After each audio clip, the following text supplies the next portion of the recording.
बिहार में चुनावी बिगुल बज चुका है और फिर से नीतीश और लालू के नाम चर्चा में रहने लगे हैं। बिहार की राजनीति हमेशा से इन्हीं दोनों चेहरों के इर्द गिर्द घूमती रही है और आज बेशक ये दोनों एक दूसरे के राजनीतिक शत्रु हैं, लेकिन एक समय ऐसा भी था जब दोनों बहुत अच्छे दोस्त हुआ करते थे। दोनों ही नेताओं के रिश्तों की कहानी किसी फिल्मी स्क्रिप्ट से कम नहीं है। 1970 के दशक में जयप्रकाश नारायण आंदोलन के दौरान दोनों साथ आए। 1990 के विधानसभा चुनाव में पहली बार जनता दल को बहुमत मिला और लालू मुख्यमंत्री बने। उन दिनों नीतीश कुमार लालू के सबसे खास सलाहकार माने जाते थे, लेकिन जल्दी ही जातीय समीकरण और भ्रष्टाचार को वजह बताकर नीतीश ने लालू का साथ छोड़ दिया। 1994 के विधानसभा चुनाव में जॉर्ज फर्नांडिस के साथ हाथ मिलाकर नीतीश ने लालू के खिलाफ चुनाव लड़ा, लेकिन इन चुनावों में भी लालू की पार्टी ने विधानसभा में बहुमत हासिल करके फिर से सरकार बनाई और लालू एक बार फिर मुख्यमंत्री बने।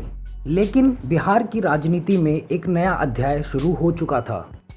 फिर आया साल 1997, जब चारा घोटाले में लालू यादव को कोर्ट के फैसले के बाद अपनी सत्ता छोड़नी पड़ी और जेल जाना पड़ा। ऐसा भी कहा जाता है कि इस मामले में जांच के लिए दाखिल याचिका के पीछे नीतीश कुमार का हाथ था, लेकिन लालू ने अपनी जगह राबड़ी देवी को मुख्यमंत्री बनाया और अगले विधानसभा चुनावों में भी नीतीश को निराशा ही हाथ लगी। फिर आया साल 2003, नीतीश कुमार ने जनता दल यूनाइटेड का गठन किया और बीजेपी के साथ हाथ मिला लिया। और फिर आखिरकार वो दिन आ ही गया जब नीतीश कुमार को चुनावों में जीत मिली और साथ ही उन्हें मिली बिहार की राजनीति की सत्ता, यानी कि मुख्यमंत्री का पद, जो अब तक उनसे दूर भाग रहा था। लेकिन इस कहानी में रोचक मोड़ तब आया जब 2013 में नरेंद्र मोदी को पीएम उम्मीदवार घोषित करने के कारण नीतीश ने बीजेपी का साथ छोड़ दिया और जुलाई 2014 में नीतीश ने एक बार फिर से लालू के साथ गठबंधन का ऐलान किया।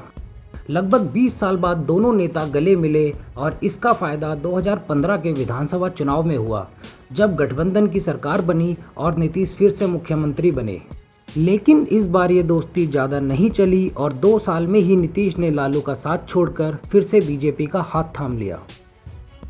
राजनीति हमेशा से संभावनाओं का खेल रही है और आज बेशक हमें ये दोनों एक दूसरे के विपक्षी नज़र आ रहे हैं, लेकिन अगर चुनावों से ठीक पहले या चुनावों के बाद अगर दोनों फिर से साथ आते हैं तो ज़्यादा आश्चर्य नहीं होगा, क्योंकि अंग्रेजी में कहा जाता है कि once a friend is always a friend.